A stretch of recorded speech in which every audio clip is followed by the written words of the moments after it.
සාදු සාදු සාදු. සදහවතුනි ගෞරවනීය ස්වාමින් වහන්සේ අද දවසේදී ධර්ම දේශනාව සිදු කරනු ලබන්නේ සංයුත්ත නිකායේන පටිච්චසමුප්පාද සූත්‍රය ඇසුරෙන්. එසේනම් සදහවතුනි ධර්ම ශ්‍රවණයට පෙර තිසරණ සහිත පංචශීලය සමාදන් වීම සඳහා අපි සැවොම සාදුනාදදී තෙවරක් নমස්කාර පාඨය කියමු. සාදු සාදු සාදු. අවසරයි ස්වාමින් වහන්සේ. නමෝ තස් භගවතු අරහතු සම්මා සම්බුද්දස්ස. නමෝ තස් භගවතු අරහතු සම්මා සම්බුද්දස්ස. නමෝ තස් භගවතු අරහතු සම්මා සම්බුද්දස්ස. බුද්ධං සරණං ගච්ඡාමි. බුද්ධං සරණං ගච්ඡාමි. ධම්මං සරණං ගච්ඡාමි. ධම්මං සරණං ගච්ඡාමි. සංඝං සරණං ගච්ඡාමි. සංඝං සරණං ගච්ඡාමි. ဒ ියම්පි බුද්ධං සරණං ගච්ඡාමි. ဒုတိယံ පි බුද්ධං සරණං ගච්ඡාමි. ဒ ියම්පි ධම්මං සරණං ගච්ඡාමි. ဒုတိယံ පි ධම්මං සරණං ගච්ඡාමි. ဒ ියම්පි සංඝං සරණං ගච්ඡාමි. ဒုတိယံ පි සංඝං සරණං ගච්ඡාමි. တတိယံ පි බුද්ධං සරණං ගච්ඡාමි. တတိယံ පි බුද්ධං සරණං ගච්ඡාමි. တတိယံ පි ධම්මං සරණං ගච්ඡාමි. တတိယံ පි ධම්මං සරණං ගච්ඡාමි. တတိယံ පි සංඝං සරණං ගච්ඡාමි. တတိယံ පි සංඝං සරණං ගච්ඡාමි. පාණාතිපාතා වීරමණී සික්ඛාපදං සමාදියාමි. පාණාතිපාතා වේරමණී සික්ඛාපදං සමාදියාමි. අදින්නාදානා වීරමණී සික්ඛාපදං සමාදියාමි. අදින්නාදානා වේරමණී සික්ඛාපදං සමාදියාමි. ආමේසු මිච්ඡාචාරා වීරමණී සික්ඛාපදං සමාදියාමි. කාමේසු මිච්ඡාචාරා වේරමණී සික්ඛාපදං සමාදියාමි.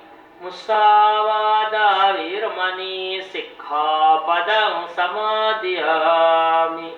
මුසාවාදා වේරමණී සික්ඛාපදං සමාදියාමි. සුරාමේරය මච්ඡපමා දට්ඨානා වීරමණී සික්ඛාපදං සමාදියාමි. සුරාමේරය මජ්ජපමා දට්ඨානා වේරමණී සික්ඛාපදං සමාදියාමි.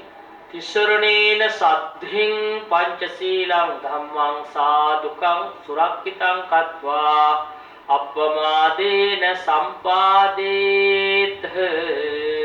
ආමබන්තේ සමන්ත චක්ඛවාලේසු අත්‍රා ගච්ඡන්තු දේවතා සද්ධම්මං මුනි රාජස්ස සුනන්තු සග්ග මොක්ඛදං ධම්මස්සවෙන කාලෝ අයං භදංතා ධම්මස්සවෙන කාලෝ අයං භදංතා ධම්මස්සවෙන කාලෝ අයං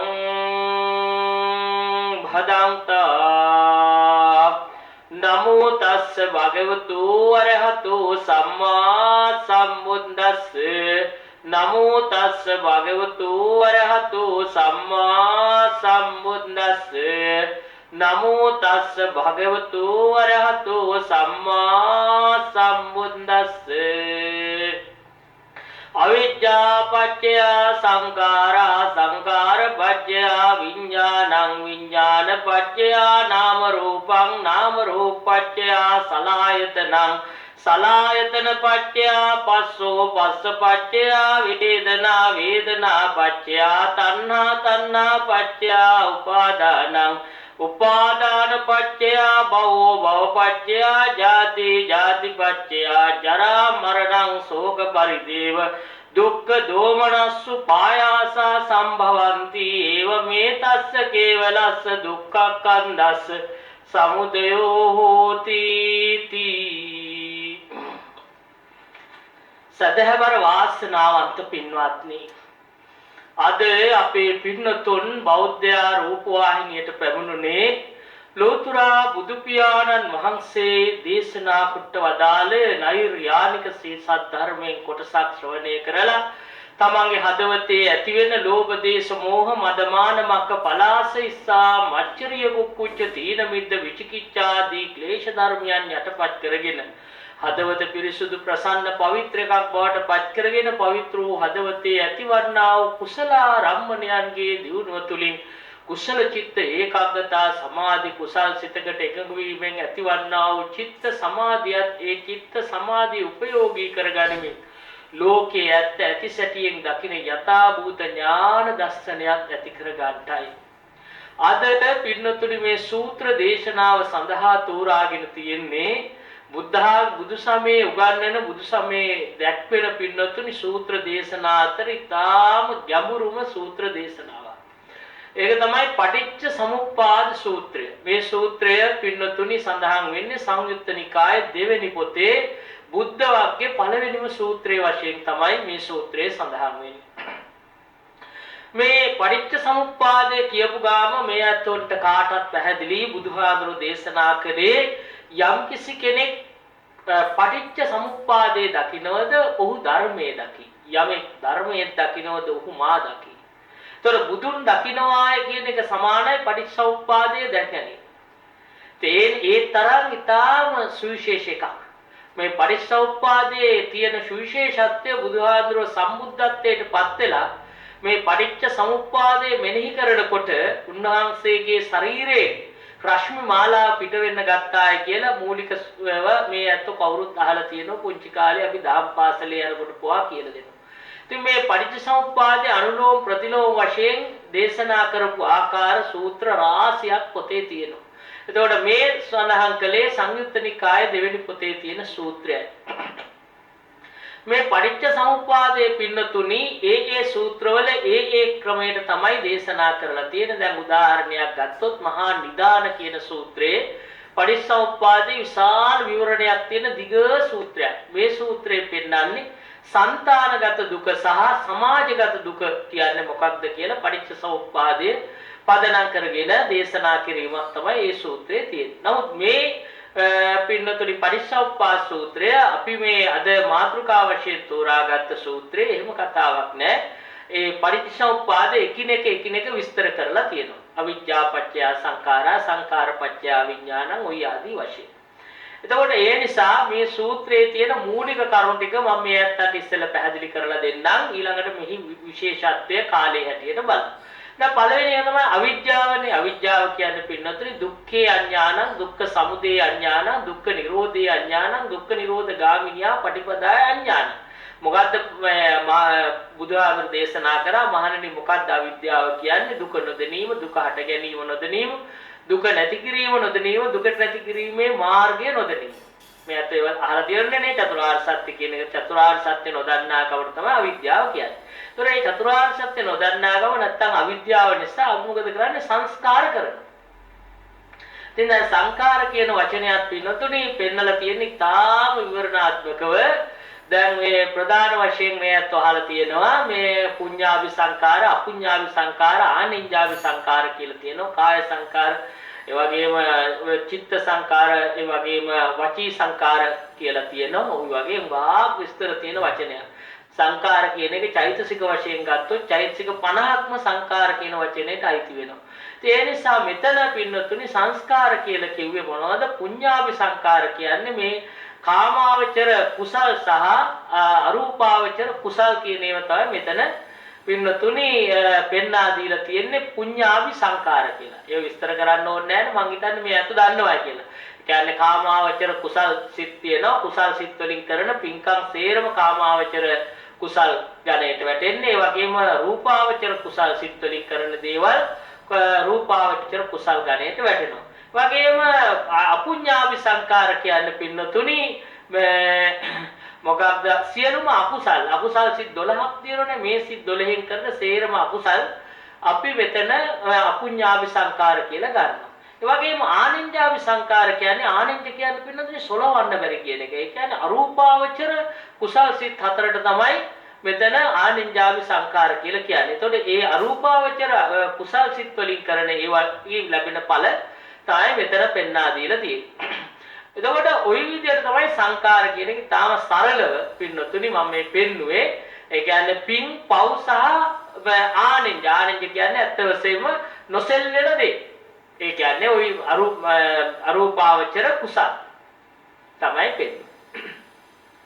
එතකොට මේ ඒ නිසා මේ සංස්කාර එහෙම නැත්නම් අපි සාමාන්‍ය භාෂාවෙන් කියනවා නම් කුසල් අකුසල් වලට අපිට කියන්න පුළුවන් සංස්කාර කියලා. නේද? අපි ඒක ඇත්තටම රැස් කරන දේ චේතනා වශයෙන් රැස් කරන කර්ම වලට තමයි අපි කියන්නේ සංස්කාර කියලා. සංස්කාර කියන එක තාම සරලව ගත්තම අපිට කියන්න පුළුවන් ඒකට චේතනාවෙන් කරන චේතනය කරන සංස්කාර නැත්නම් කර්ම.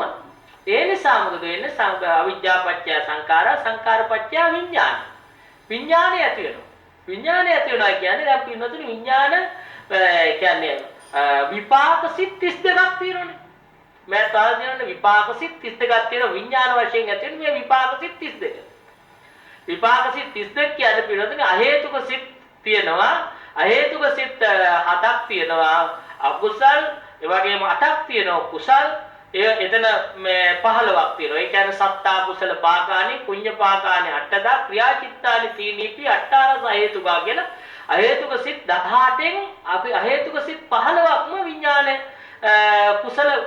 කුසල විපාක හේතුක අකුසල විපාක හේතුක කියලා පෙන්නනවා.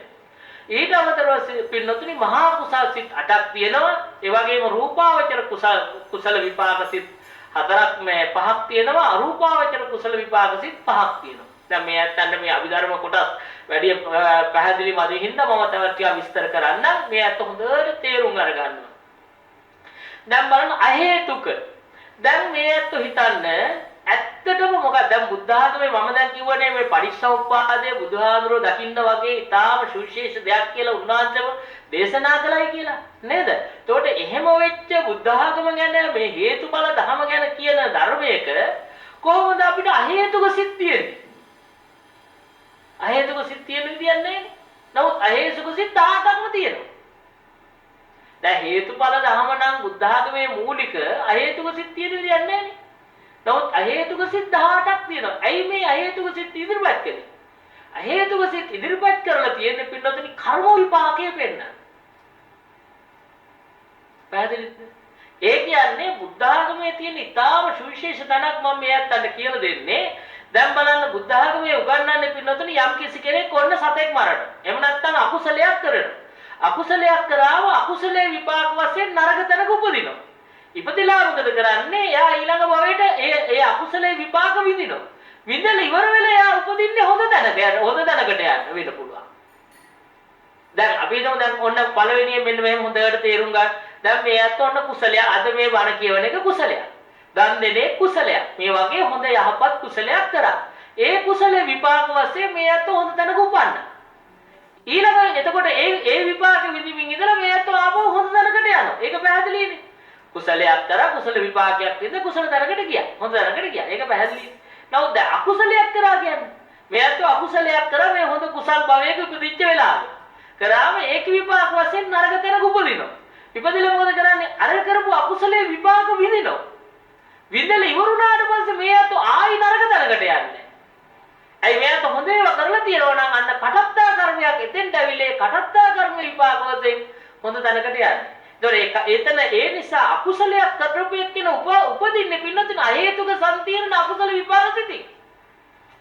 තේරුණාද? දැන් අකුසල සිත් 12ක් මම කිව්වනේ තියෙනවා කියලා. ඒ අකුසල සිත් 12න් යම් කිසි කෙනෙක් මිය ගියොත් එයා ඊළඟ භවයේ ගිහලා උපදින්නේ කොහොමද?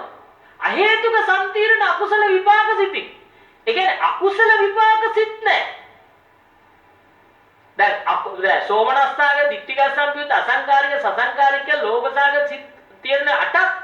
ඒ 8 ලෝභසාගත විපාක සිත් නැහැ. දේශසාගත විපාක සිත් නැහැ. මෝහසාගත විපාක සිත් නැහැ. පැහැදිලිද? මේ අකුසල සිත් 12ටම විපාක සිතක් නැහැ. තියෙන මොන සිතක්ද? අහේතුක සම්තිරණ අකුසල විපාක සිතක් තියෙන්නේ. පැහැදිලිද කියන්නේ? එතකොට මොකද වෙන්නේ? යා ඊළඟ භවයේ මේ අකුසලයෙන් විපාකයෙන් අකුසලයේ කරපු එකෙන් යා ඊළඟ භවයේ නරක තැනක උපදිනවා. හැබැයි උපදින්නේ අහේතුක සම්තිරණ අකුසල විපාක සිතින්. ඒතර අහේතුක සම්තිරණ අකුසල විපාක සිතින් උපන්න එක්කෙනාට ඊළඟ භවය ඇති කර ගන්න බෑ. හේතුවයි අහේතුක සිතින් උපදින තියෙන ප්‍රතිසන්දිය අරන් තියෙන අහේතුක සිතින්. එතකොට මොකද වෙන්නේ? එයාට අන්න කටත්තා කර්මයක් කියන කටත්තා කර්මයට අහලා තියෙනවනේ. ගරුක ආසන්න ආචින කටත්තා නේද? කටත්තා කියන්නේ හදිසියෙ. දැන් ඔන්න අපි හිතමු මේ ඇත්තෝ මේ පන්සලට එනවා. එනකොට මේ ඇත්තෝ දකින්න ඔන්න මේ පන්සලේ විදුලි බුබුල පිච්චිලා. මේ එතකොට කරන්නේ ඉක්මනට මේ කඩේකට ගිහලා විදුලි බුබුලක් ගැල පූජා කරනවා අතරනේ මේ විදුලි බුබුල පිච්චිලා මං ගෙනාවයි කියලා. එතකොට පන්සලට ආයේ කවදා විදුලි බුබුලක් පූජා කරනවා කියලා නෙමෙයි. දැක්කින්ද කරා අවශ්‍යතාවයට කරා. ඒක තමයි කඩත්තා කර්මය කියන්නේ. මේ තාම සරලව මම මේ නැත්තන පෙන්නන්න. එතකොට ඒ වගේ කර්මයක් එයාට ආවොත් අන්න එයා හොඳ කර්මයක් ආවොත් කඩත්තා එයා ඊළඟ භවයේ උන්තරක උපදිනවා. දැන් ඒක හොඳටම පැහැදිලි වෙන එක තමයි මෙයාට හිතන්න දැන් අපේ බෝසත්ත්වෝ ගුණ ජාතකයේදී සිංහයා වෙලා උපදිනවා. ඒතර සිංහයා වෙලා උපදින්න අනිවාර්යයෙන්ම දේශාගත සිත මීයන්නේ බෑ. නේද? බොහෝ වෙලාවට දේශාගත සිත අකුසල සිතකින් මීයන්න ඕන සිංහයා වෙලා උපදින්න. නැද්ද? හොඳ කුසල සිතකින් මිය ගියා නම් ඊට ඉස්සෙල්ලා භවයේ සිංහෙක් වෙන්නේ නැහැ. ඒතර සිංහයා වෙලා කියලා බ්‍රහ්මදත්ත රජුරු වෙනවා. එතකොට කොහොමද යාට කොහොමද මේ සෝමනස්සාගේ ඥාන සම්ප්‍රයුක්ත සිතක් ආවේ? පැහැදිලි? ඒතකොට මොකද අපි දැන් බල්ලා ඉන්නවා. බල්ලා වැරලා ගිහලා ඊළඟ බය මිනිස්සු වෙනවා. කොහොමද බල්ලා මිනිස්සු වෙන්නේ? අන්න මේ හේතුක සිත් කතන්දර ඉදිරිපත් කරේ උකට. දැන් මේ අතන පැහැදිලිද? ඒ නිසා වෙනදනේ බුද්ධ ආගම හරිම තර්කානුකූලව ඉදිරිපත් කරපු දහම. ආය කාටවත් ඒක නෑ කියන්න බෑ. තාම පැහැදිලි මේ ඉදිරිපත් කළේ ඒකයි. ඒතකොට දැන් මෙයාට හිතන දැන් ওই දැන් ප්‍රධාන වශයෙන් ප්‍රතිසන්දිය ආරම්භන සිත් දෙකනේ මම මේ පෙන්නුවේ. අහේතුක සම්තිර්ණ අකුසල විපාක සිත, අහේතුක සම්තිර්ණ කුසල විපාක සිත. කුසල විපාක සිත කියන්නේ ඥාන විප්‍රයුක්ත සිත් හතරක් තියෙනනේ පින්නතුනේ. ඒ ඥාන විප්‍රයුක්ත සිත් හතරේ දැන් ඥාන විප්‍රයුක්ත සිත්වල ඕමක සිත් කියලා හතරක්. ඕමක දැන් අපි හිතමු මේක ඊතාව චිත්ත වීදියක් ආශ්‍රය විස්තර කරන්න ඕනේ. ඊතාව ගැඹුරු තැනක් මම මේ අතට ඊතාවම සරල කරලා කියලා දෙන්න බලන්නේ. දැන් අපි හිතමු දැන් ඔන්න මේ අත්තු දානයක් දෙනවා. දාන දෙනකොට මොකද කරන්නේ? මේ අත්තන්ගේ පූර්ව චේතනාව හරීම සන්තෝෂෙන් මේ දාන ලෑස්ති කරන්නේ. පූර්ව චේතනාව හොඳයි. ඒ වගේම දාන දෙන වෙලාවෙත් චේතනාව හොඳයි. ඒ වගේම දාන දීලි වලත් හිත හොඳයි. ඒතකොට පූර්ව චේතනා, මුංචන චේතනා, අපර චේතනා තුනම හොඳ වුණොත් ත්‍රි හේතුක උත්කෘෂ්ඨ හිතක් ඇති වෙනවා. හරිනේ? ඒතකොට දැන් මේ අත්ත තව දවසක දානයක් දෙනවා. පූර්ව චේතනා හොඳයි, මුංචන චේතනා හොඳයි, අපර චේතනාව නරක වෙනවා. එතකොට ත්‍රි හේතුක ඕමක සිතක් ඇති වෙන්නේ. එතකොට ආය දවසක දානයක් දෙනකොට දැන් පූර්ව චේතනාව හොඳයි, මුංචන චේතනාවත් නරක වෙනවා, අපර චේතනාවත් නරක වෙනවා. එතකොට මොකද ත්‍රි හේතුක උත්කෘෂ්ඨ සිතක් ඇති වෙන්නේ. එතකොට පූර්ව චේතනාවත් නරක වෙලා අපර චේතනාවත් නරක වෙලා මුංචන චේතනා අවස්ථා තුනම නරක වුණොත් ද්වි හේතුක ඕමක සිතක් ඇති වෙන්නේ. අන්නේ ද්වි හේතුක ඕමක සිත පින්නතුනි මේ මේ ඊළඟ ඥාන විප්‍රයුක්ත සිත් වශයෙන් ක්‍රියාත්මක වෙනවා. පැහැදිලිද? ඒක නිසා තමයි කෙනෙකුට ඒවයි ප්‍රතිඵල වශයෙන් හොඳ භවයක් ඇති වුණත් එයාට ඊළඟට අපි හිතමු ඇස් පේන්නේ නැතුව උපදින්න ඒ වගේ ප්‍රශ්න ඇති වෙලා උපදින්නේ ඒකයි. ඒව තමයි ප්‍රතිසන්දිසිත. ඊට අමතරව පින්නොත් දැන් මේ අත ගන්න උපේක්ඛාසාවේ චක්කු විඥාන, සෝත විඥාන ආදී තියෙනෝනේ තවත් මේ අහේතුක සිත්. ඒවා දැන් මේ අතන්නේ මේ අත හැමදාම කැමති ලස්සන රූප හොඳ දේවල් බලන්න. නමුත් සමහර වෙලාවට අප්‍රසන්න රූප අපිට බලන්න වෙනවා. අන්න අර විපාක වශයෙන්. පැහැදිලිද? නරක ශබ්ද අහන්න වෙනවා. ඒකයි මේ විපාක සිත පෙන්නලා තියෙන්නේ. ඒ කියන්නේ අහේතුක සිත් වලින් පින්නතුනි ප්‍රවෘත්ති විපාකයක් දෙනවා, ප්‍රතිසන්දි විපාකයක් දෙනවා. දෙකම ඇති වෙනවා. ඒක ඇදොට විඥානයේ මෙතන විඥානයේ කිව්වම සිත් 32ක් ගත්තේ ඒකයි. එතන අහේතුක එතකොට 15ක් තියෙනවා. ඊට අමතරව කුසල් මහා කුසල් සිත් 8ක් තියෙනවනේ. ඒක කිසිම කතාවක් නැතුව සෝමනස්සාගේ ඥාන සම්ප්‍රයුක්ත අසංකාරික සසංකාරික විපාක සිත්. අන්න ඒ වගේ විපාක සිත් 8ක් තියෙනවා. ඒ 8 ගෙලින්ම ගන්නෝ මේ විඥානය ඇති වෙන්නේ. නේද? ඊට අමතරව ඉතින් මිතක විචාර පිසුක එකකතා සහිත පටවඥාන විපාක සිත, ဒုတိ ඥාන විපාක සිත. එතන සිත් 5ක් තියෙනවනේ.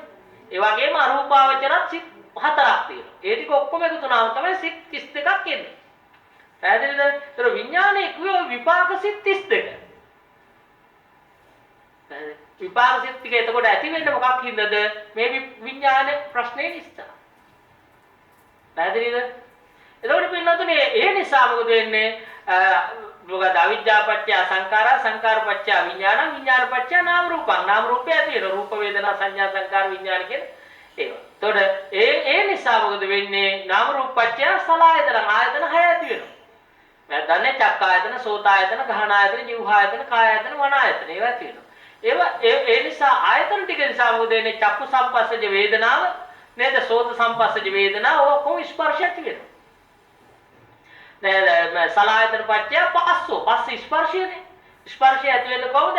අසත් රූපයක් චක්කු විඥානයක් ඇති වෙනවනේ තුනනේ. දැන් මදුපිණ්ඩික සූත්‍රයේ කියන්නේ චක්කුම් පටිච්ච රූපේච උප්පජ්ජේ චක්කු විඥානං තින්නම් සංගති පස්සෝ.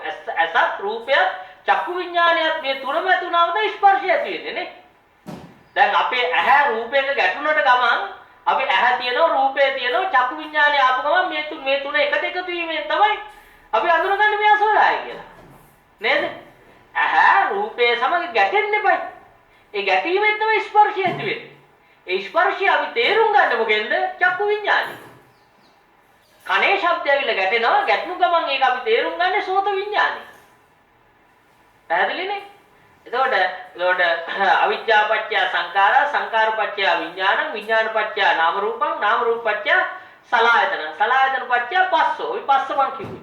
පස්ස පත්‍ය වේදනා. ඊට පස්සේ මොකද වෙන්නේ? වේදනාව ඇති වෙනවා. සුඛ වේදනා, දුක්ඛ වේදනා, දුක්ඛම සුඛ වේදනා ඇති වෙනවා නේද? එතකොට චක්කු සම්පස්සජ වේදනා, සෝත සම්පස්සජ වේදනා, ඔය ගාන සම්පස්සජ වේදනා, ඒ කියන්නේ ඇහැ නිසා වේදනාව ඇති වෙනවා, කන නිසා වේදනාව ඇති වෙනවා. ඒ වගේ මේ ඉන්ද්‍රිය ටික නිසා අපිට මේ වේදනාව ඇති වෙනවා.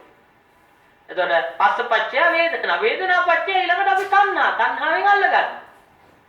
නේ තෘෂ්ණාව කාම තණ්හා, භව තණ්හා, විභව තණ්හා කියලා තෘෂ්ණාව වෙන. නමුත් මෙතන පෙන්වන්න පින්නතුනි මොකද රූප, ශබ්ද, ගන්ධ, රස, ස්පර්ශ වලට ඇති කර ගන්නා වූ තණ්හා. රූප තණ්හා, ශබ්ද තණ්හා, ගන්ධ තණ්හා, රස තණ්හා මේවා තමයි මෙතන ඇති වෙන්නේ. ඒ නිසා තණ්හාව නිසා මොකද වෙන්නේ? උපාදානිය ඇති වෙනවා. උපාදානිය කියන්නේ මොකක්ද? දැඩිවල්ලා ගන්න. අපි දැඩිවල්ලා ගන්නවා කාම උපාදාන, භව උපාදාන, ditthi උපාදාන, අවිජ්ජා උපාදාන කියලා අල්ල ගන්න ක්‍රම හතරක් තියෙනවානේ. කාමයේ වශයෙන් අපි ලස්සන රූපය. දැන් මේවා එකින් එක විස්තර කරන්න පුළුවන් හරියට. ඉතින් දැන් බලන්න පිටොත් අපි උදාහරණයක් වශයෙන් ගත්තොත් ඇහෙන් තමයි උගාක් දෙන අමාරු වෙටෙන්නේ. උගා දෙන ඇහි අමාරු වෙටෙන්නේ ඇහි. ඒක භික්ෂුන් වහන්සේද, භික්ෂුණියද, එහෙම නැත්නම් සාමාන්‍ය තාපසයද මේ කියන එකක් නෑ. ඕනම කෙනෙක් මේ ඇහැ නිසා අමාරු වෙටෙන්න පුළුවන්. දැන් විවාහ යුග දිවියටපත් වෙච්ච කෙනෙක් වුණත්, එහෙම නැත්නම් එහෙම නැති කෙනෙක් වුණත්, පුංචි දරුවෙක් වුණත්, අනිකුත් කෙනෙක් වුණත් ඇහෙන් තමයි ඉස්සෙල්ලම ගැටලුව ඇති කරගන්නේ. නේද? අපි ඇහෙන් දැක්ක ගමන් තමයි ඉස්සෙල්ල හිතන්නේ මේක හොඳ දෙයක්. මේක මා සතු කරගන්න ඕන දෙයක්. මේකට මං කාමය ඇති කරගන්න එතකොටයි. නේද? දැන් බලන්න භික්ෂුණියක් දැන් විභංග අට කතාවේ තියෙන එක්තරා භික්ෂුණියක් සීමාවට එනවා විනය කර්මය කරන්න. එතකොට ඉදිරියේ තියෙන දොරටුපාල රූපයක්. දොරටුපාල රූපය අඹපු එකක්. මේ නිකන් සාමාන්‍යයෙන් අඹපු එකක්. ඒතකොට අඹපු දොරටුපාල රූපය දිහා බලාගෙන ඉඳලා මේ භික්ෂුණිය රාගග්නියෙන් පිච්චිලා, රාගේ නැමැති ගින්නෙන් පිච්චිලා එතන මැරිලා වටෙනවා. එතකොට මේ අත හිතන්න පිළිමේ දිහා බලන් ඉඳලා එවනම් මිනිස්සු දිහා බලන් ඉඳ කොහොමද ඇත්ත? මේ භික්ෂුණිය. අන්න විභංගට කතාවේ තියෙන්නේ. මේ කොහෙද? සිතුල්පව්ව විහාරේ. එයාට ආදින සිතුල්පව්ව විහාරේ. සිතුල්පව්ව විහාරේ තිබිච්ච මේ දොරටුපාල රූපය දිහා බලන් හිටියේ.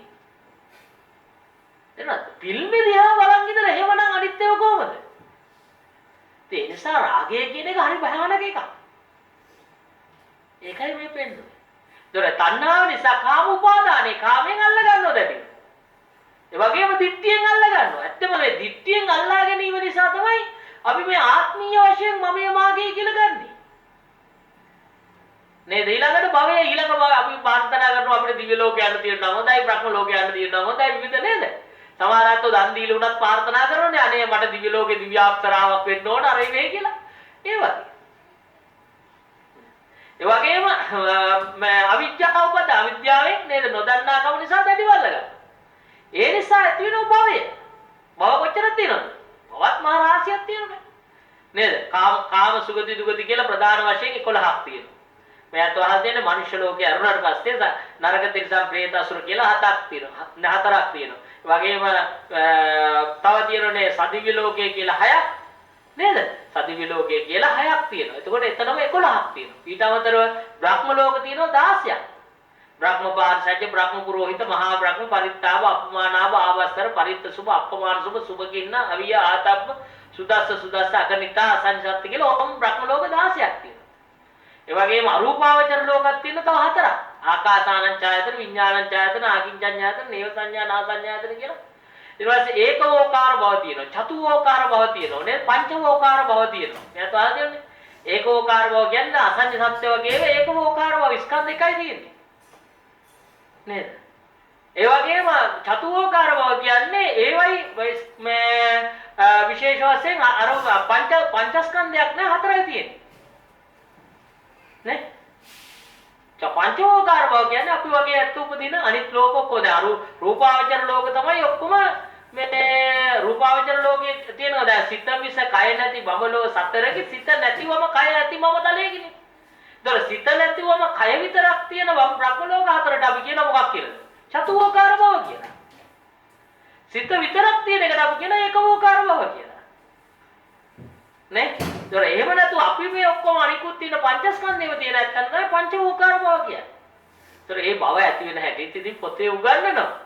නේද? අපිට ඕන නම් දිව්‍ය ලෝක කියලා උපදින්න අපි මැරෙන්න ඕන කොහොමද කියලා මරණාසන්න චිත්ත වීතිය නරෝ කියලා දීලා තියෙනවා. දැන් මේ ඇත්තන්ට ඊළඟ භවයේ දිව්‍ය ලෝක යන්න කැමති නම් ඊළඟ භවයේ මිනිස්සෙක් කියලා උපදින්න කැමති නම් ඒ මැරෙන්න ඕන හැටි පොතේ තියෙනවා. පැහැදිලි මරණාසන්න චිත්ත වීතියෙන් ඉතාම පැහැදිලි උගන්වනවා. ඒවා පින්නතුනේ ඒ අනුව තමයි මේ අපිට ඊළඟ භවයේ අපි ඇති කරගන්නේ. දැන් උදාහරණයක් ගත්තොත් දැන් මේ ඇත්ත හිතන්න දැන් ඔන්න අපි කවුරුත් මැරෙනවනේ. ඒ මරණකොට ඇති වෙන සිත් වලට අපි කියනවා මරණාසන්න චිත්ත වීතිය කියලා. එතන මරණය කියන එක ඉතාම දුක්ඛිත අවස්ථාවක්නේ. බුදුහාමුදුරුවෝ පටන් ගන්න දවසේම ධම්මචක්කේදීම කිව්වනේ මරණම්පි දුක්ඛම් කියලා. එතන මරණය කියන එක ඉතාම වේදනාත්මක අවස්ථාවක්. එතන මේ වේදනාත්මක අවස්ථාවේ ඇති වෙන මරණාසන්න චිත්ත වීතියේ නේද අවසානයේ ඇති වෙන ජවන සිත් පහ. ඒ සාමාන්‍ය චිත්ත වීතියේ චිත්තක්ෂණ 19ක් තියෙනවනේ. මේ චිත්තක්ෂණ දැන් ජවන සිත් 7ක් ඇති වෙන්නේ නැහැ. ජවන සිත් ඇති වෙන්නේ 5යි. ඒ ජවන සිත් 5ට අනුව තමයි ඊළඟ භවය ඇති වෙන්නේ. ඒතර මේ ජවන සිත් 5 වෙන්න පුළුවන් සිත් තියෙනවා 19ක්. ඒ 19න් පින්නතුනි 8ක්ම ලෝභ සාගත සිත්. ඒ ලෝභ සාගත සිත් 8ෙන් මරනොත් අන්න එයා ප්‍රේතෙක් වෙන්න පුළුවන්. ද්වේෂ සාගත සිත් දෙකක් තියෙනවා. ඒකෙන් මරනොත් අනිවාර්යයෙන්ම තිරිසනෙක් වෙන්න පුළුවන්. මෝහ සාගත එක සිතක් තියෙනවා. ඒකෙන් මරනොත් අපාය දුගතිය විනිපාතේ නිරේ උපදින්න පුළුවන්. ඥාන විප්‍රයුක්ත සිත් 4ක් තියෙනවා. දැන් ඥාන විප්‍රයුක්ත සිත් වලින් මරනොත් ඊළඟ භවයේ මිනිස්සෙක් වෙන්න පුළුවන්. හැබැයි ප්‍රශ්න තියෙන මිනිස්සෙක්. ප්‍රශ්න තියෙන මිනිස්සෙක් කියන්නේ ඒ කියන්නේ සමහරුන්ගේ ඇස් පේන්නේ නැති, කන් ඇහෙන්නේ නැති එහෙම සමහරලාට ඥාන විප්‍රයුක්ත උත්කෘෂ්ඨ සිතකින් ඒ කියන්නේ දි හේතුක උත්කෘෂ්ඨ වගේ සිතකින් උපන්නොත් එයා ඊළඟ භවයේ මිනිස්සෙක් වෙලා උපදිනවා. බෙදලා එයාට අතපය ඔක්කොම තියෙනවා නේද? හැබැයි මේ අවබෝධයක් නැහැ. ඒ කියන්නේ මස්තිෂ්කයක් නැහැ කියනෝ නෙවෙයි. කොච්චර කියලා දුන්නත් තේරෙන්නේ නැහැ. දැන් සමහර අය කියන්නේ ඒකනේ. අනේ ආන්දරෝ අභිධර්මයේ අපිට තේරෙන්නේ නැහැ කියලා. කියනෝ නේද? ඒ කියන්නේ මොකද? එයාත් සමහර අය කෙනෙකුට ඒක තේරුම් ගන්න තරම් අවබෝධයක් සසරින් ඇවිල්ලා නැහැ වෙන්න පුළුවන්. දැන් ගණිතය අපි ඉගෙන ගන්නකොට බලන්න සමහර ළමයින්ට එක සැරේකින් කියලා දෙනකොට තේරෙනවා. ඒ වුණාට තවත් සමහර ළමයි ඉන්නවා 25 සැරයක් 30 වතාවක් විවිධ ක්‍රම වලට කියලා දෙනකොට තේරුම් ගන්න. නේද? ඒ ඥාන මේ අපේ ප්‍රතිසන්දි සිතේ තියෙන භයානකකම. පැහැදිලිනේ? ඒ නිසා පින්නතුනි මේ ඊළඟ භවය අපි ඇති කරගන්නේ මෙහෙමයි. භවය කිව්වම ඉතාම විශාල මාතෘකාවක් ඒක. ඒතර ඒ භවය නිසා තමයි අපි ජාති ඇති වෙන්නේ. වපච්චා ජාතිනේ. ජාති ඇති කරගන්න. මේ ජාතිය නිසා මොකද වෙන්නේ? ඔන්න අපිට ජරා මරණ ව්‍යාධි දුක්ඛ දෝමනස් උපායාස මේ ඔක්කොම ටික ඇති වෙනවා. ඒ නිසා තමයි බුදුහාමුදුරුවෝ පෙන්නන්නේ මෙන්න මේ අවිද්‍යාපච්චය සංඛාරා කියපු එකම නේද? මේකේ ප්‍රතිවිරුද්ධ දිශාව. කොහොමද? අවිද්‍යාපච්චය සංඛාරා කිව්වගේම අවිද්‍යායත්තේ අශේෂ විරාග නිරෝධෝ සංඛාර නිරෝධෝ සංඛාර නිරෝධ විඥාන නිරෝධෝ විඥාන නිරෝධ නාම රූප නිරෝධෝ නාම රූප නිරෝධ සලආයතන නිරෝධෝ සලආයතන නිරෝධ පස්ස නිරෝධෝ පස්ස නිරෝධ ඔහොමනේ උගන්වන්නේ. ඒ කියන්නේ සංස්කාර නිරෝධනේ සංස්කාර නැති කරපු ගමන් අපිට අවිද්‍යාවක් නැහැ. නේද? අවිද්‍යාව නැත්තම් සංස්කාර නැහැ. සංස්කාර නැත්තම් විඥානයක් ඇති වෙන්නේ නැහැ. විඥානේ නැත්තම් නාම රූප නැහැ. නාම රූප නැත්තම් සලආයතන නැහැ. පැහැදිලිද? ඒකට ඒ නිසා මේ පටිච්චසමුප්පාදයේ බුදුහාමුදුරුවෝ පෙන්නන්නේ ඒකයි තතත අවිතතත අනඤ්‍යතත ඉදප්පච්චයතා කියලා. මොකක්ද තතතා කියන්නේ? තතතා කියන්නේ පින්නතුනි හේතුව තියෙනවා නම් හේතු අවශ්‍ය හේතු ඇති වෙලා තියෙනවා නම් ඵලය ඇති වෙන්න කිසිදු ප්‍රමාදයක් නැහැ. හේතුව තියෙනවා. දැන් අපි හිතමු ඒ අවශ්‍ය හේතු තියෙනවා නම් අනිවාර්යයෙන්ම අවශ්‍ය ඵලය ඇති වෙනවා. දැන් මේ ඇත්තන්ට ඕන මොකද්ද මේ වඩහල ඔක්කොම කරගන්න හදන්නේ මොකද්ද? සංසාරයෙන් එතරම් නිවන් දකින්න. ඒතකොට නිවන් දැකීමට අවශ්‍ය කරන මූලිකම දේවල් මේ ඇත්ත පුරුදු පුහුණු කරලා තියෙනවා නම් නිවන් දකින්න 아무තේ මහන්සි වෙන්න දෙයක් නැහැ. ඒතකොට මූලික වශයෙන් නිවන් දැකීමේ පදනම මුල්ම තැන මොකද්ද? සීලය දියුණු කිරීමනේ. චිත්ත සමාධිය ඇති වෙන්නේ සීලයනේ ආසන්න කාරණේ. ඒතකොට සීලය ඇති කරගන්න නම් මොකද්ද මේ අත දුරු කරන්න ඕන? මේ අතට ඇයි සිල් රකින්න බැරි? සිල් රකින්න බැරි වෙලා තියෙන දෘෂ්ටිය නිසා. මොකද්ද දෘෂ්ටිය? ආත්ම. ඒතකොට ආත්ම දෘෂ්ටිය නැති කරගන්න තමයි මොකද්ද අපි ඉගෙන ගන්න ඕනේ? මේ පටිච්චසමුප්පාදේ. පටිච්චසමුප්පාදේ ඉගෙන ගත්ත එක්කලා තමයි ආත්ම දෘෂ්ටිය නැති කරන්නේ. නැත්තම් මොකද කරන්නේ? පටිච්චසමුප්පාදේ දන්නේ නැති එක්කලා මොකද කරන්නේ? මමය මාගේ කියලා අල්ලගන්න. ඒතකොට මමය මාගේ කියලා අල්ලගත්ත එක්කලා මොකද කරන්නේ? මම සතුටු කරන්නේ යනවා. මම සතුටු කරන්නේ මොකෙන්ද? නරක වැඩ කිරීමෙන්. ඇහැ පිනවන්න බෑ ඇහැ සතුටු වෙන්න. පෘථග්ජන මිනිස්සු ඇහැ සන්තෝෂ කරන්නේ මොකෙන්ද? ඇහැ පිනවීම. කන සතුටු කරන්නේ මොකද? කන පිනවීම. ඒතකොට කන පිනවන්න හිතන්නේ ඇයි මම කියලා හිතන නිසා. මම කියලා හිතන්නේ ඇයි? මම ආත්ම දෘෂ්ටියෙන් යුක්ත නිසා. ඒතකොට මම ආත්ම දෘෂ්ටිය නැති කරගන්නේ මොකෙන්ද? පටිච්චසමුප්පාදේ. පැහැදිලිද මේක? ඒකයි මේ විෂය ඉතාම සුවිශේෂ වෙන්න පිළිබඳ. එතකොට මේ ඇත්තන්ට නිවන් දකින්න ඕන නම් පළවෙනි ඉගෙන ගන්න ඕනේ මොකද්ද? මේ පටිච්චසමුප්පාද න්‍යාය. පටිච්චසමුප්පාදේ ඉගෙන ගත්ත එක්කෙනා මමය මාගේ කියලා ගන්නෙ නැහැ. මොකද හේතුව මමයි කියලා කෙනෙක් නැති බව දන්න ඔයා. පැහැදිලිද?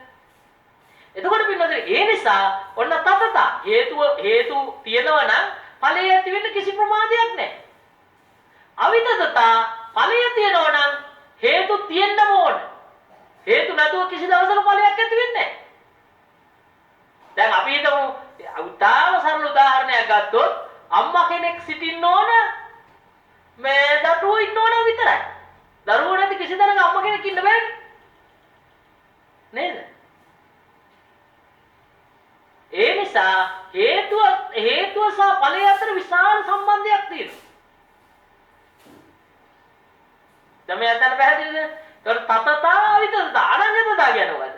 හේතුව එකක් ඵලය එකක් වෙන්න බෑ. දැන් බලන්න මේ අතේ ඉන්න පොල් ගෙඩියක් හිටවල දෙල් ගහක් හැදෙන්න බෑ. අඹ ගෙඩියක් හිටවල කොස් ගහක් හැදෙන්න බෑ. දන් දීපු කෙනෙක් දුප්පත් වෙලා උපදින්න බෑ.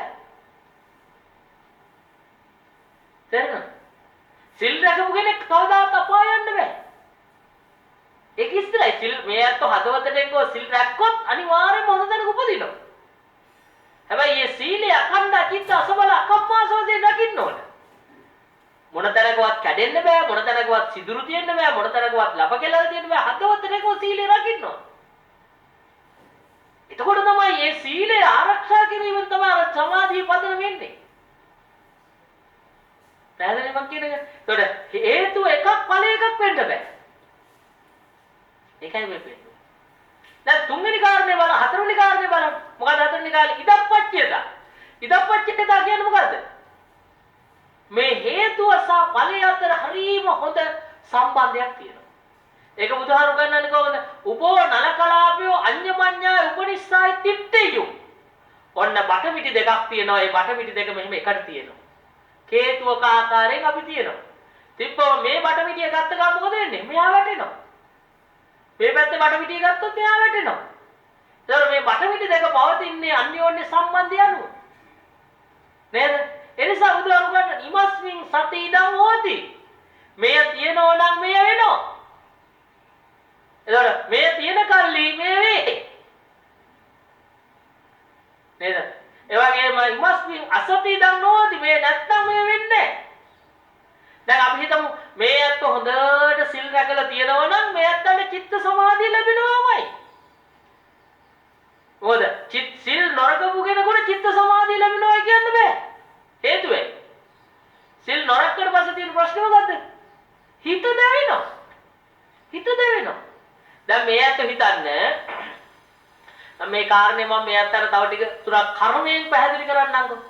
දැන් මේ ඇත්ත හිතන්න දැන් මේ ඇත්තන්ට අපි කියනවා අද මේ බණ ඇහුවට පස්සේ මේ ඇත්තන්ට ditta ධම්ම වේදනීය වශයෙන් මේ ප්‍රතිඵලය ලැබෙනවා කියලා. නැත්තම් අපි මේ ඇත්තන්ට ධර්ම දාණය දුන්නම ditta ධම්ම ප්‍රතිඵලයක් ලැබෙනවා කියලා. ඇත්තට මොකක්ද ditta ධම්ම ප්‍රතිඵලය? ditta ධම්ම වේදනීය වශයෙන් අපි ඉගෙනගෙන තියන්නේ කර්මයෙන් 7න් එකක් ලැබෙනවා කියලා. මොකද්ද මේ ඇත්තන්ට ලැබිලා තියෙන්නේ?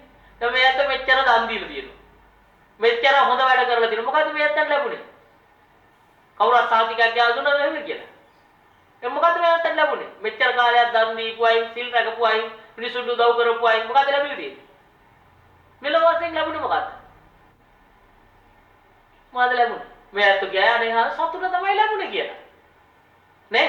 සන්තෝෂය තමයි ලැබුණේ කියලා. මම සතුට කියන වචෙන්ද මම හරි වකමැති එක්කේ. මොකද හේතුව හොඳ වැඩ කරාම සතුට ලැබෙනවා කිව්වම මොකද නරක වැඩ කරාම සතුට ලැබෙනවනේ. නේ? දැන් ඉගෙන ගන්න කැමති කෙනෙකුට පොතපත ලැබුණම එයා සතුටු වෙනවා. ණය වෙච්ච එක ණය ගෙවා ගත්තම සතුටු වෙනවා. ලෙඩ වෙච්ච එකෙන් ලෙඩ හොඳ වුණාම සතුටු වෙනවා. මං කිව්වොත් මෙහෙම මත්පැන් බොන්න කැමති කෙනෙකුට මත්පැන් ටිකක් ලැබුණොත් සතුටු වෙනවද දුක් වෙනවද? සතුටු වෙනවා. දුංගඩි බොන්න කැමති එක්කෙනාට දුංගඩිය ලැබුණම එතකොට හොඳ නරක දෙකටම සතුට තියෙනවා. දැන් මෙතන ඉන්න ඔක්කොටම තියෙන එකම සතුටද? නෑ. සතුට කියන එක තනි තනිය එක එක්කෙනාට ලැබෙන්නේ. නියුත් දරුවෝ දෙන්නෙකුටවත් එක සමාන සතුටක් තියෙන්න බෑ. ඒ නිසා මේ ඇත්තන්ට මේ පින්කම් කරාම ලැබෙන්නේ මොකද්ද? සතුටට එහා ගිය දෙයක්. මොකද්ද? සැනසීම කියන එකයි. සැනසීම කියන එක පින්නතුනි කවදාවත් නරක වැඩ කරන්න ලැබෙන්නේ නැහැ. හොඳට හිතන්න. නේ? අද මේ වගේ ධර්ම දේශනාවක් කෙරෙව්වම එහෙම නැත්නම් ගෙදර දානයක් දුන්නම මිනිහෙකුට උදව් කරාම දූපුතුන් හැදුවම නේද මේ ඔක්කොම කරාම මේ ඇත්තන්ට ලැබෙන්නේ මොකද්ද? විශාල සැනසීමක්. අම්මා කෙනෙක් වශයෙන් මගේ යුතුයකම් මම මගේ දරුවන්ට කරා. තාත්තා කෙනෙක් වශයෙන් මම මගේ යුතුයකම් ටික කරා. හිතනකොට මොනතරම් හිතන සැනසීමක්ද? බෞද්ධයෙක් වශයෙන් මම පන්සලට මගේ යුතුයකම් ටික කරා. ශ්‍රී ලාංකිකයෙක් වශයෙන් රටට මම මගේ යුතුයකම් ටික කරා. කොච්චර සැනසීමක් විතර තියෙනවද? හරිනේ. දැන් ඒක තේරුණාද? අන්න බා ඊළඟ අනිත් පැත්ත මොකද්ද? නරක වැඩ කරාම ලැබෙන්නේ මොකද්ද මේ අතට? නරක වැඩ කරාම ලැබෙන්නේ විඳවීම. නරක වැඩ කරාම ලැබෙන්නේ විඳවීමනේ. කොහොමද විඳවීම ලැබෙන්නේ? දැන් මේ ඇත්ත හිතන්න මේ ඇත්තෝ වැරදිලා හරි සතෙක් මරුවා. සතෙක් මරුවට පස්සේ කවදාවත් ඒක අමතක වෙන්නේ නේ. කවදාවත් සතා මරපු එක අමතක වෙන්නේ නැහැ. දැන් මේ ඇත්ත හොඳ වැඩ කරලා ඉඳලා මරණාසන්න මොහොතේ මොකද වෙන්නේ? අන්න අර සතා මරපු එක මතක් වෙනවා. මොකද වෙන්නේ? යතාපලං නික්කිතෝ එවං නිරේ. ඉදිච්ච ගෙඩියක් මුවට වැටෙනවා වගේ අපායට යන්න පුළුවන්. නේ? ඇයි මරණාසන්න මොහොතේ දැන් කෝසල මල්ලිකා කොච්චර පින්කම් කරපු කෙනෙක්ද? නමුත් මරණාසන්න මොහොතේ මතක් වුණේ මොකද? නරක දෙයක්. ගියා නරක අපායක නේද? අන්න බලන්න. පැහැදිලිද? ඒ නිසා මේ අත්තන්ට නේද නිවන් දකින්න කැමති නම් චිත්ත සමාධිය ඇති කරගන්න ඕනේ ඉස්සෙල්ලම. ඒ චිත්ත සමාධිය ඇති කරගන්න එකේ පදනම මොකද්ද? හදවතට ගෝ ජීවත් වීම. සිල් රකින්නවා කියන්නේ අමුතුවෙන් සිල් රැඳ පුරවන් ඉන්නවා කියන එක නෙමෙයි. නේද? මතක නේද අර මේ ධම්මපදයේ තියෙන කිංතේ ජටාහි දුම්මේද කිංතේ අජින සාටිය අබ්බන්තරං දුක්ඛහනං බාහිරං පරිමංජසි. නේද? මතක නේද කතාව? මේ පොඩි දරුවොත් ඉන්න හින්දා මම මේ කතාව කෙටියෙන් කියන්නම්. දැන් දවසක් තාමසෙක් පිටපාත ගියා. යා මෙයාට තලගොයි මස් ටිකක් හම්බුණා. මෙයා මොකද මේ කෑව මෙයාට රසනහර පිනා ගියා. මෙයා ඒතොල හැමදාම තලගොයි මස් තියනවා කොච්චර එකද? දවසක් මොකද කරන්නේ? තාමසෙ හිටියේ මහ විශාල කැලේ පන්සල්නේ. ඉතින් මොකද කරන්නේ? ආරාමේ මෙයා ඇවිදගෙන යනකොට විශාල තුඹසක් තියෙනවලු මේ තුඹසේ තලගොයෙක් ඉන්නවලු. මෙයා මොකද කරන්නේ? පිටපාත ගිහිල්ලා දුරු මිනිස් තුරපා ගොරකාදී ඔක්කොම ගෙනල්ලා හරි ගස්සලා තියාගෙන නේද ලී කෑල්ලකුත් අරගෙන මේ තලගොයා එළියට එන වෙලාවට එතෙන්ට ගිහිල්ලා ඉන්නවලු. දැන් එතකොට මේ සතා එළියට එනකොට මොකද කරේ? වැරෙන් පහරක් ගැහුවා. ගානකොට මේ සතා ටික තියන්නේ මේ සතා ඇතුළට ගියා. ගිහිල්ලි වල කිව්වල මොකද්ද? කිංතේ ජටායිති දුම්මේද මෝඩ තනත්ත ඔයාගොයි ඇති ජටාවෙන් ඇති ප්‍රයෝජනේ කුමක්ද? කිංතේ අජින සාටියා ඔයා ඇඳගෙන ඉන්න ඇඳුමෙන් ඇති ඇඳුම් දිවිසමනේ යන්නේ. තාමසෝ ඇඳුම් දිවියාගේ සමනේ. ඒතර ඇඳුම් දිවි සමෙන් ඇති ප්‍රයෝජනේ කුමක්ද? අභ්‍යන්තරං දුක්ඛාන අතුල්පත්ත කුණු වෙලා නම් බාහිරං පරිමජ්ජසී පිටත ලස්සන කරන්නේ ඇයි? ඒතකොට බුද්ධ ආගමෙන් දෙන පණිවිඩය මොකද්ද? මේ ඇතුළ හොද කරන එක. ඒ ඇතුළ හොද වෙන්නේ මොකෙන්ද? සිල් රැකීම. තේරුණාද? එතකොට මේ සීලයට පදනම ගේන්නේ මොකෙන්ද? ආත්ම දෘෂ්ටියෙන් අයින් වීම. ආත්ම දෘෂ්ටියෙන් අපි අයින් වෙන නම් මූලික වශයෙන් පින්නතුනි විවිධ දේවල් කරන්න පුළුවන්. ප්‍රධාන වශයෙන් මේ අත්තන්න පුළුවන් මුදිතා ගුණය දියුණු කරන්න. මොකක්ද මුදිතා ගුණය කියන්නේ? අනිත් එක්කෙනාගේ දියුණුව දැකලා සතුටු වෙන එක. දැන් බලන්න බුදුහාඳුරු උදේ පාන්දර නැගිට ගමන් මූණකට හොදගත්ත ගමන් නැත මූලික බුද්ධ කෘත්‍ය අවසන් වුණාම මොකද බුදුහාඳුරු කළේ? අද උදේ මට දානි තියනවද කියලා බැලුවද? නෑ මොකද බුදුහාඳුරු කළේ? මහා කරුණා සමාපත්තිය සම්බන්ධල බැලුවා ලෝකේ මං කාටද උදව් වෙන්නේ කියලා. මේ අත උදේ පාන්දර නැගිටලා මූණකට හොදගත්තට පස්සේ නිකමට හිතනවද? අද මං කාටද උදව්වක් කරන්න කියලා. හිතනවද? හිතුවත් ඇත්තටම බැරිද මේ ඇත්තන්ට?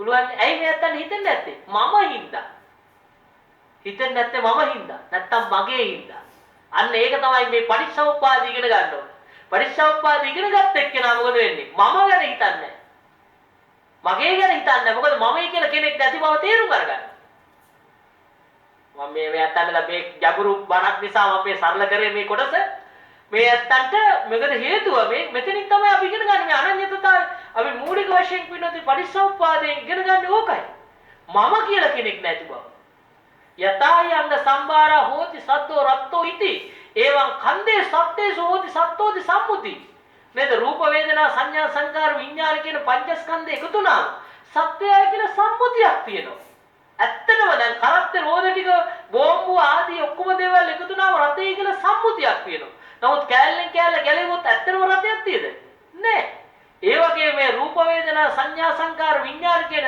පංච උපාදානස්කන්ධේ ක්‍රමක්‍රමයෙන් අයින් කරොත් ඇත්තටම මිනිස්සෙක් කියලා කෙනෙක් ඉන්නවද නෑ දැන් මම කියලා කෙනෙක් නැති බව අපි තේරුම් අරගන්නවා ඒ තේරුම් ගත්තේ නැත්නම් පිටතට මොකද වෙන්නේ අන්න මම කියන එක්කෙනා පිනවන්න තමයි මේ ඔක්කොම කරන්නේ ඒ මම කියන එක්කෙනා ගැන හිතමින් මම කියන එක්කෙනා පිනවන්න යන්න මොකක් කරගන්නේ සීලේ විද ගන්නවා අකුසල් පුරව ගන්නවා මේ දෙක තමයි කරගන්නේ මම කියන එක්කෙනා සතුටු කරනකොට වෙන ප්‍රධාන කරුණු දෙකයි මොකක්ද ඒ කරුණු දෙක එකක් තමයි සීලේ විද ගැනීම මම කියන එක්කෙනා සතුටු කරන්න බෑ සීලේ විදින්න නැතුව ඒ සීලේ විදින්න මොකද වෙන්නේ අකුසල් පිරෙනවා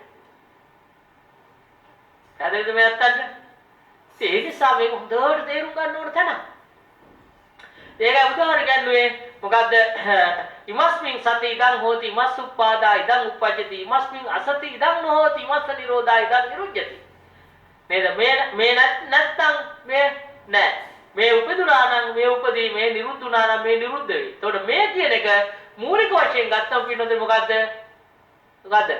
අවිද්‍යාව පත්‍ය සංඛාරා සංඛාර පත්‍ය විඥාන. අවිද්‍යාව තියෙනවා සංස්කාර ඇති වේ සංස්කාර තියෙනවා විඥාන ඇති වේ. ඒ කියන විදිහට පෙන්නවා. ඒක පින්නොත් තවදුරටත් අපිට ප ဋ ාණදී විස්තර කරලා දුන්න බවද? අත්ති ප්‍රත්‍ය නැති ප්‍රත්‍ය හේතු ප්‍රත්‍ය අධිපති ප්‍රත්‍ය අනන්තර ප්‍රත්‍ය සමානන්තර ප්‍රත්‍ය පුරේජාති ප්‍රත්‍ය සාජාති ප්‍රත්‍ය ඕම කියන ප්‍රත්‍ය 24කින්. අරව ලස්සනයි පින්නොත් මේ ධර්ම දේශනාවේ ඉගන්නන පණිවිඩය. පුදුම එකක් මේ පරිසෝපාදේ. ඒ නිසා මේ අත මෙන්න මේ ක්‍රමය බුදුහාඳුරු ගන්නව මේ ක්‍රමවේදය ඉගෙන ගන්න ඕන පරිසෝපාදේ. එතකොට තමයි මේ අතන මම කියන හැඟීමෙන් අයින් වෙන්න පුළුවන්. ඒ මම කියන හැඟීමෙන් අයින් නුනොත් කවදාවත් සිල් රකින්න බෑ. සිල් නොරැක්කොත් චිත්ත සමාධියක් නැහැ. චිත්ත සමාධියක් නැත්නම් සසරින් එතර වීමක් නැහැ. පැහැදිලිද? අපිට නියමිත කාලය අවසන් වෙනවා. අද විශේෂයෙන් ඔක්තෝබර් 25 වන දිනට උපන් දිනය සමරන මිරිහාන පරණපාරේ පදිංචි චන්ද්‍රා දාබරේ මහත්මියට සෙත් පතලා අද මේ පින්කම් විශේෂයෙන් සිදු කරන්නේ. ඒ වගේම චන්ද්‍රා දාබරේ මහත්මියගේ දෙමාපියන් නෑදෑ හිතවතුන්ට පින් දෙන්න බලාපොරොත්තු වෙනවා. සාම්පුරුෂයා වන බුද්ධදාස ඩයස් වික්‍රමනායක මහත්මයාගේ දෙමාපියන් නෑදෑ හිතවතුන්ට පින් අනුමෝදන් කරන්න බලාපොරොත්තු වෙනවා. ලොකු පුතා නුවන් ආදරණීය බිරිඳ වන පූර්ණිමා සහ දරුවන් ඕස්ට්‍රේලියාවේ පදිංචි පොඩි පුතා කාංචන ආදරණීය බිරිඳ වන ශාමා සහ දරුවන් ඒ වගේම දියණිය සුදර්ශනී ආදරණීය ස්වාමිපුරුෂයා වෙන සුකුන් සහ දරුවන් ඇතුළු මේ හැම දෙනාටම සෙත් පතන්න බලාපොරොත්තු වෙනවා.